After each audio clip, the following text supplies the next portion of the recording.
নমস্কাৰ প্ৰিয় দৰ্শকসকল, চাবলৈ আৰম্ভ কৰিছে আসাম লাইভ 7 আৰু কেমেৰা পাৰ্চন বৈদ্যুজ্য ভূঞাৰ সহযোগত মই বিকাশ। প্ৰিয় দৰ্শকসকল, মাৰাত্মক ব্যাধি স্বৰূপ ড্ৰাগছ, মাদক দ্ৰব্য সিন্ডিকেটৰ পয়োভৰত হেৰাইছে জনতাৰ সপোন। তাৰ মাজতে আমগুৰিত চোৰৰ উপদ্ৰৱ। যোৱা নিশা আপোনালোকে দেখিছে দীপক দত্ত ছাৰৰ বাসগৃহৰ পৰা এখন বাইক লৈ উধাও হৈছিল চোৰ, কিন্তু বাইকখন ঘূৰাই পাবলৈ সক্ষম হয়। কিন্তু অতি পৰিতাপৰ বিষয় যে ইয়াৰ পৰা কেইটামান পদূলি পাৰ হৈ এখন নতুন বাইক কালি চোৰে চুৰি কৰি লৈ যায়। যি সময়ত খাকী পোছাকধাৰী আৰক্ষী সষ্টম হৈ থাকে, তাত কেনেধৰণে এনেদৰে চোৰে জনতাৰ সপোন কাঢ়ি নিব পাৰিছে, আশাৰ বাইকখন কাঢ়ি নিব পাৰিছে, ই কিন্তু ডাঙৰ প্ৰশ্নবোধকতাৰ সৃষ্টি কৰিছে। মই দীপক দত্ত ছাৰৰ ওচৰলৈ আহিছো আৰু তেখেতৰ পৰা সমগ্ৰ কথাখিনি, কেনেধৰণে ক'ত বাইক আছিল, কেনেধৰণে উলিয়াই লৈ গৈছিল, এই সমগ্ৰ কথাখিনি জানিম। ছাৰ, কেনেকে সম্ভৱ হ'বলৈ পাৰিছিলে এই চুৰি কাৰ্যটো? এই চুৰি কাৰ্যটো ৰাতি 12টা বজালৈকে আমি শুৱাই নাই। 12টা বজাৰ পিছত শুইছোঁ। ঠিক কিজানি তাৰ পিছত চুৰি কাৰ্য সংঘটিত কৰিবলৈ কোনো দুষ্কৃতিকাৰী আহিছিল আৰু বাইকখন য'ত আছে তাতেই আছিলে, আৰু তাৰ লক ভাঙি বাইকখন গোটেই পদূলিটো উলিয়াই নি এই ঘৰটোৰ ৰাস্তাৰ মোৰ ঘৰটোৰ কাষত পেলাই থৈ গৈছে। বাইকখন আপুনি ইয়াতে আছিলে আৰু ইয়াতে লকটো ভাঙি আপোনালোকে প্ৰিয় দৰ্শকসকল, আপোনালোকে চাওক, মই কেমেৰা পাৰ্চনক দেখুৱাবলৈ অনুৰোধ জনাম। এই বাইকখনৰ লকটো ভাঙি পেলোৱা হ'ল। এই বাইকখনৰ লকটো ইয়াতে ভাঙি পেলোৱা হ'ল ৰাতি 12 বজাৰ পিছত, আৰু ঠেলি ঠেলি উলিয়াই লৈ গ'ল পদূলিমুখলৈ। ছাৰ, পাছৰ কথাখিনি আপুনি বৰ্ণনা কৰকচোন। তাৰপিছত বাইকখন তেওঁলোকে তাত এৰি থৈ যোৱাৰ মূল কাৰণটো হ'ল তেওঁলোকে বাইকখন ষ্টাৰ্ট কৰিব নোৱাৰিলে, কাৰণ ভিতৰৰ যিবিলাক ৱায়াৰ আছিলে ৱায়াৰ ছিঙিলে, কিন্তু জইনিং কৰি ষ্টাৰ্ট কৰিব নোৱাৰাৰ দুখতে তেওঁলোকে বাইকখন এৰি থৈ গৈছে। মূল কথা হ'ল আমি অকণমান দেখুৱাই দিবলৈ কেনেধৰণে বাইকখন উলিয়াই নিছিলে। আপুনি কোৱা মতে গেটেদি নিয়া নাই। এই জেওৰাখন দাঙি লৈ পেলাই, জেওৰা আছিলে মোৰ এইটো টেম্পৰী, এই জেওৰা দাঙি লৈ এই কাষেদি লৈ গৈছিলে। প্ৰিয় দৰ্শকসকল, চাওক কিমান কৌশলেৰে সেইখন গেট খুলি নিয়া নাই বাইক। এই কাষৰ জেওৰা উঠাই, জেওৰা দাঙি এই কাষেদি বাইকখন লৈ গুচি গৈছে। কিমান কৌশলেৰে নিছিলে, কিন্তু গৃহস্থৰ ভাগ্য ভাল যে চোৰে বাইকখন ষ্টাৰ্ট দিব নোৱাৰিলে, আৰু ষ্টাৰ্ট দিব পৰা হলে বাইকখন হেৰুৱালে হলে গৃহস্থই। ছাৰ, আপুনি এই সন্দৰ্ভত আৰক্ষীক জ্ঞাত কৰিছে নেকি? মই ইতিমধ্যে মই আৰক্ষীক জ্ঞাত কৰিলো যে বাইক এখন মোৰ ৰাতি ঘৰৰ পৰা চুৰি হৈছিল, কিন্তু সৌভাগ্যক্ৰমে আমি বাইকখন ঘূৰাই পালো,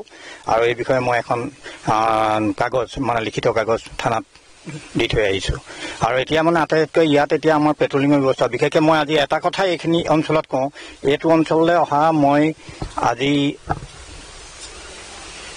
13 বছৰ হৈ গৈছে অঞ্চলতে, কিন্তু আজি 5-6 বছৰৰ পৰা এটা কথা এই অঞ্চলত লক্ষ্য কৰিছোঁ যে এই অঞ্চলটোৰ পৰা অকল বাইক চুৰেই নহয়, গৰু, গাই, ছাগলী চব চুৰ হয়। মোৰ বোধেৰে এই অঞ্চলটোত এনেকুৱা এজন লিংকমেন আছে যি ইনফৰ্মাৰ কাম কৰি আছে চুৰি কাৰ্যত সংগঠিত কৰিবৰ কাৰণে। আৰু ইয়াৰ আগতে এইটো বিল্ডিঙৰ পৰা এখন গাড়ীও চুৰ হৈছে, কৃষ্ণকান্ত ভূঞা বিল্ডিঙৰ পৰা। আৰু তাত যোৱাকালি বৰ দুৰ্ভাগ্যৰ কথা, তেওঁ নতুন বাইকখন আনিছিলেহে, তেওঁ বাইকখন চুৰ হৈ গ'ল। তাৰমানে ভাড়াঘৰত থাকে, তেওঁ ভাড়াঘৰত থাকে, তেওঁ যোৱা ৰাতিয়ে নিছে তেওঁখনো। প্ৰশাসনলৈ কি আহ্বান জনাব ছাৰ? প্ৰশাসনক মই এইটোৱে আহ্বান জনাম যে প্ৰশাসনে তেওঁলোকে যিমান দূৰ পাৰে তেওঁলোকে সম্ভৱ হ'লে আগৰাতি তেওঁলোকে পেট্ৰলিং কৰে, সেইটো দেখা পাওঁ আমি, কিন্তু আমাৰ চুৰি কাৰ্যটো সংগঠিত হয় সদায় 5 ৰাতি, যে 5 ৰাতি তেওঁলোকে যাতে এটা পেট্ৰলিঙৰ ব্যৱস্থা কৰে, তাৰ বাবে মই আহ্বান জনাম। প্ৰিয় দৰ্শকসকল, চাওক, 12 বজালৈকে প্ৰায় মানুহে 11-12 বজালৈকে নুশুৱে, টাউনৰ মানুহ হাৰে থাকে, আৰু সেই সময়ত চোৰেও বুজি পায়। আৰু অতি এটা গুৰুত্বপূৰ্ণ কথা ছাৰে কৈছে যে ইয়াত কোনোবা লিংকমেন আছে, যিটো ইণ্টেলিজেন্সৰ ভাষাত চ'ৰ্চ বুলি কোৱা হয়, অৰ্থাৎ চোৰৰ গেংটোৰ কোনোবা চ'ৰ্চ ইয়াত থাকিব পাৰে। অত্যাধুনিক আৰক্ষী,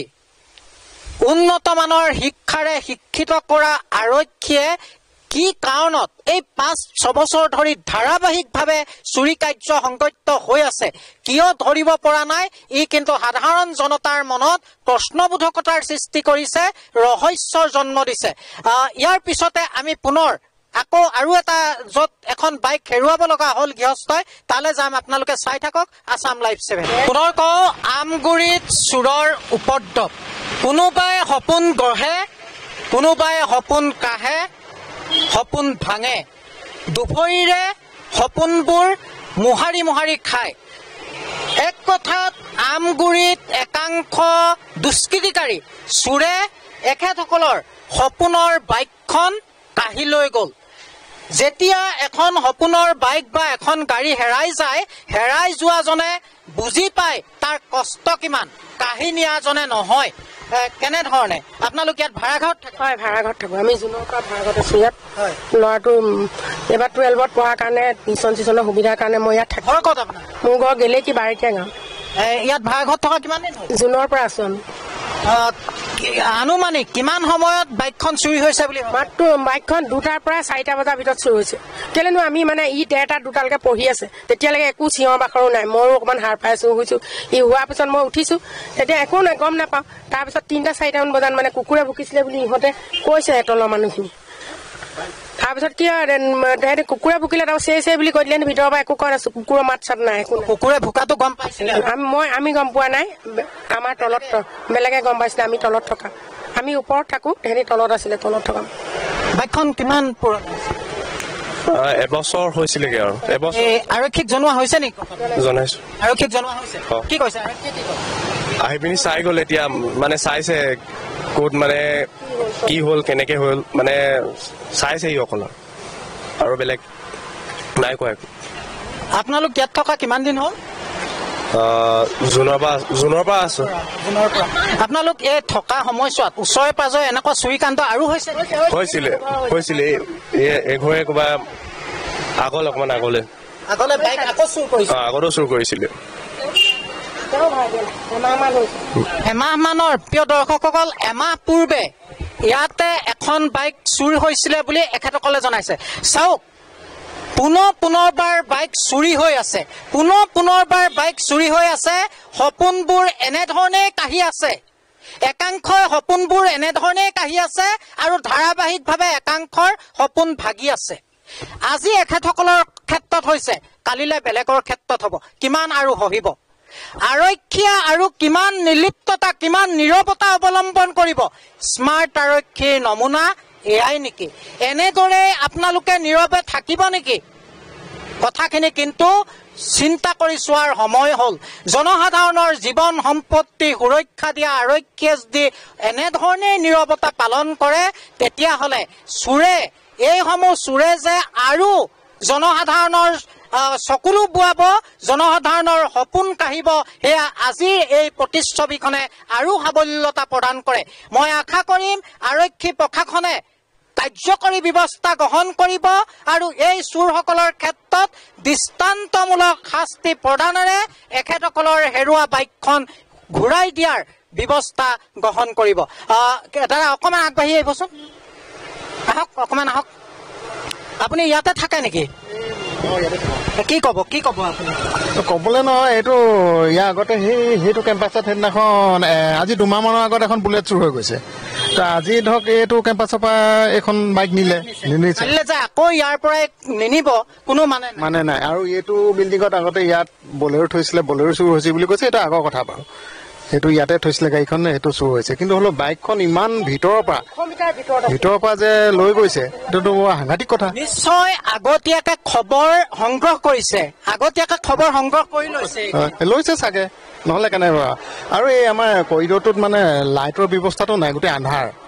তাৰ পৰা ইয়ালৈকে মালিকে কিন্তু লাইটৰ ব্যৱস্থাটো কৰিব লাগিছিলে চিচি কেমেৰা ব্যৱস্থা নাই একোৱে নাই